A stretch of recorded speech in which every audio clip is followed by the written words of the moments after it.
welcome back. This is your Maths Prd Vid. Today also we will be learning division and we have two exercises to complete, right? So first we have 5.6 to complete. Before going to 5.6, we have to learn division of 10. Division by 10. Example, I have a number here 75 and I want to divide it with 10. So what is the answer I get? Let me divide and see. 75 by 10. 10 7 the 70. I have 5 remainder. So what is the answer I get? 7 as my quotient and 5 as my remainder. Right? So if you see here, it's 75. 7 I get as quotient, 5 I get as remainder.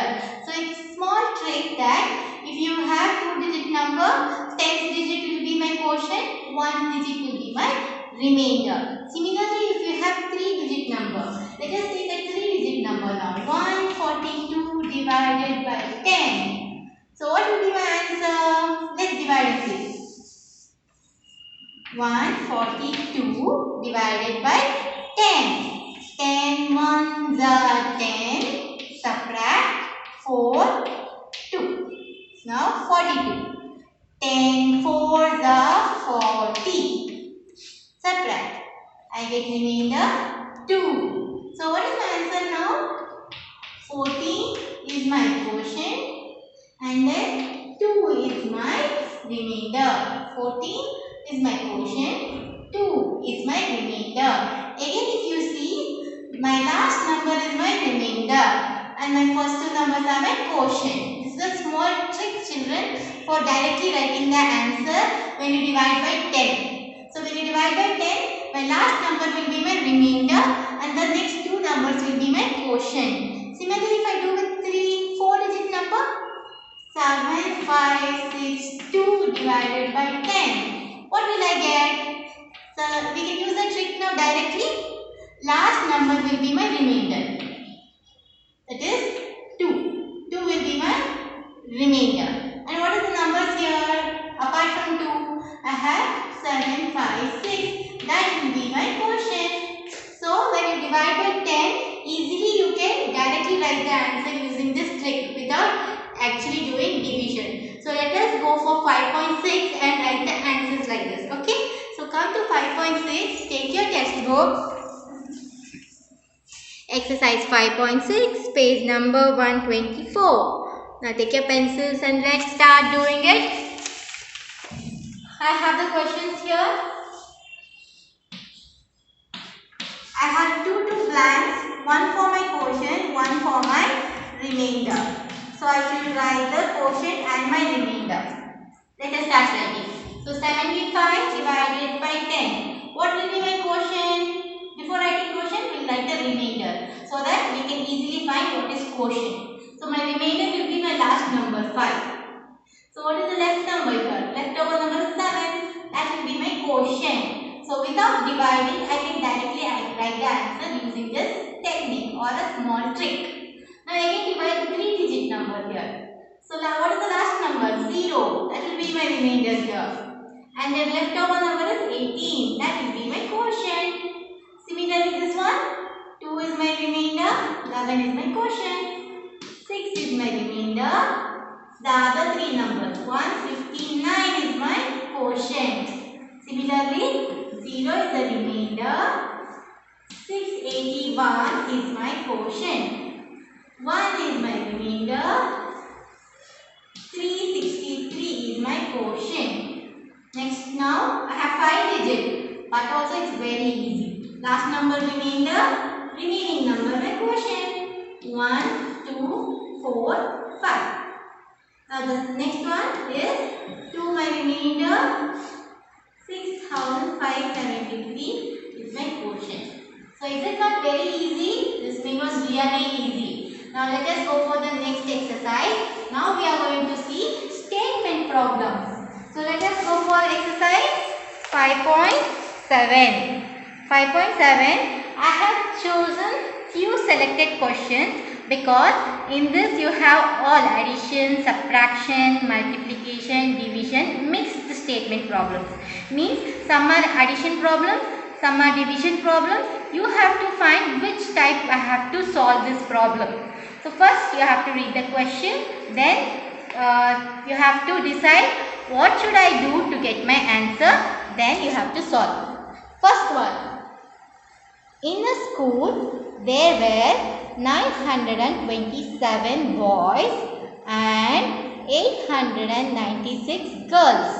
What is the total strength of the school? Total strength means I should find both boys and girls together. So here if you see total, that means you have to do addition. Okay. So let me write the statements. Please copy the question from the textbook. Page number is 125. I am going to write the statements on the board and work the problems for you. So let us start writing the statement. So what should I write? First I should write number of boys. How many boys you have? 927. 927. Next is number of girls. How many girls I have?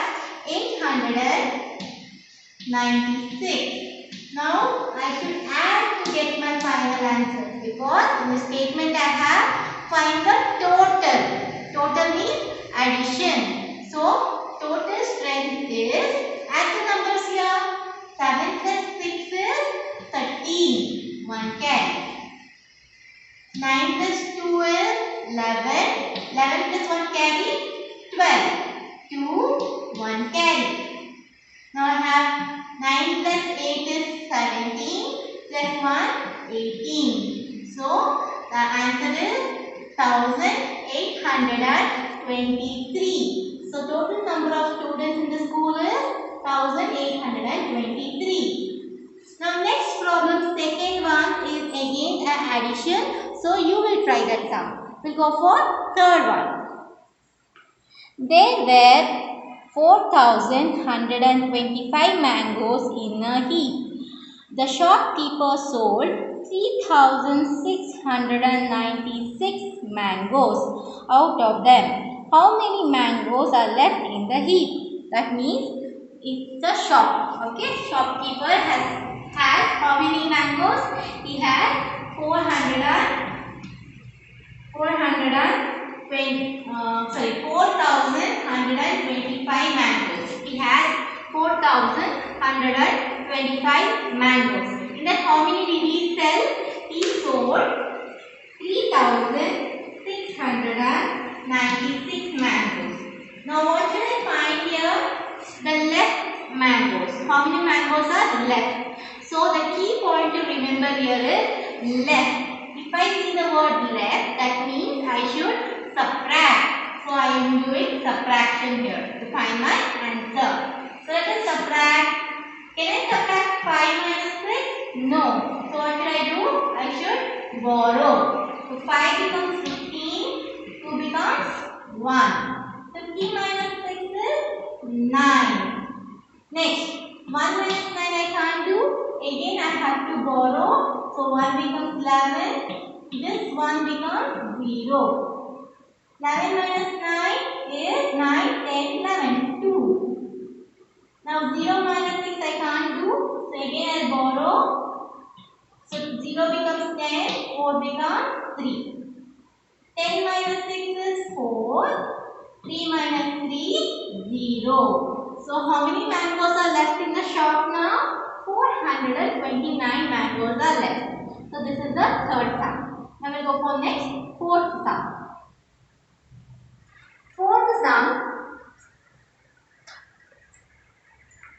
an excursion was arranged for the students of a school. There were 9 buses, in each of which 52 students travelled. How many students travelled for the execution? Execution means trip, children. You go for a trip, right? From school you go for a trip. Sorry children, excursion. Excursion means trip, where the students will be taken for different places from school. For that excursion, there is a school here. In that, they have to students for excursion. Okay, that is trip. They have arranged how many buses? 9 buses to go for trip. In that one bus, how many students are there? 52 students can sit in one bus. I have to find out how many students totally went for the trip. So they have given one bus, how many students can sit. Now I have to find how many students sat in 9 buses. So what should I do? I should multiply. So let us write the statement for that. First I should write number of buses. How many number of buses I have? I have 9 buses. And number of students in each bus. How many students sat in one bus? 52 students. Now total number of students. You can see total here also. But this is not addition. Here I should find, they have given number of students in one bus. I have to find number of students in 9 such buses. So we should do multiplication. So let us multiply this and get my answer. 52 multiplied by 9. 9 2s are 18. 1 carry. 9 5s are 45. Plus 1 46. This is the answer I got. So how many students did we go for the excursion? It is 468 students. Now we'll go for fifth sum. There are 1256 students in a school. If 4 students sit in a bench, how many benches are needed? So in this sum, children, they have given the total strength of the students. That is, there are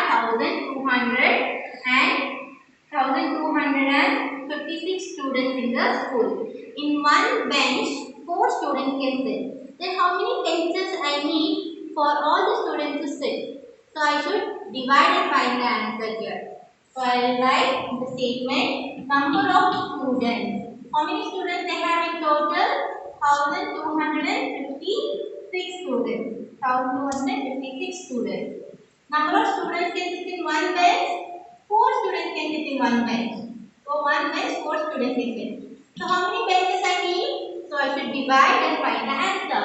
So let us divide 1, 2, 5, 6 divided by 4. 4 3s are 12. 0. Bring down 5. 4 1s are 4. Minus 0 1. 16. 4 4s are 16. So I got my answer, that is 314 benches. I need 314 benches to make the students sit. Okay children, so we finished first sum. 6 and 7, you can easily do it by yourself. Read the question, you can understand it easily. So you have to try that. Now we will go for 8th sum. That is the last sum. In a library, 12 books are kept on a shelf. If there are 436 shelves, how many books can be kept in the library altogether? So what should we do here? There is a shelf.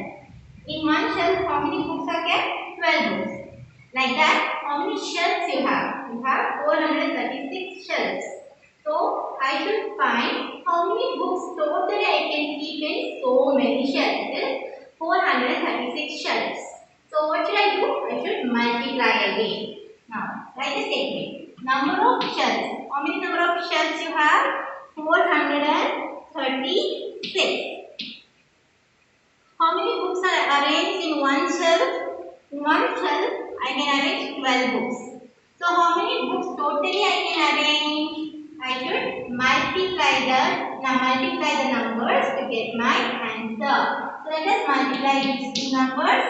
That is 436 multiplied by 12. 2 6 are 12, 1 carry. 2 3s are 6 plus 1 7. 2 4s are 8. Add 6 1 1 6 are 6. 1 3s are 3. 1 4s are 4. Now add the numbers. You get 2 2. 7 plus 6 is 13. 3 1 carry. 8 plus 1 9. 9 plus 3 is 12. 2 1 carry. 4 plus 1 is 5. So how many books I can arrange in 436 shelves? It is 5232 books. These many books I can arrange in the shelf. Okay, I hope I have cleared all the statement problems. By this, your exercise or your chapter is completed. That is, we completed the division chapter. Children, whichever I have done it here on the board, you can copy it in the classwork. I'll be sending you notes also to copy it, and which I have skipped, you have to work it out in your homework book. Don't do it in rough book, work it in your homework book. Any doubts, you can ask me in the interactive session, children. Thank you. Bye.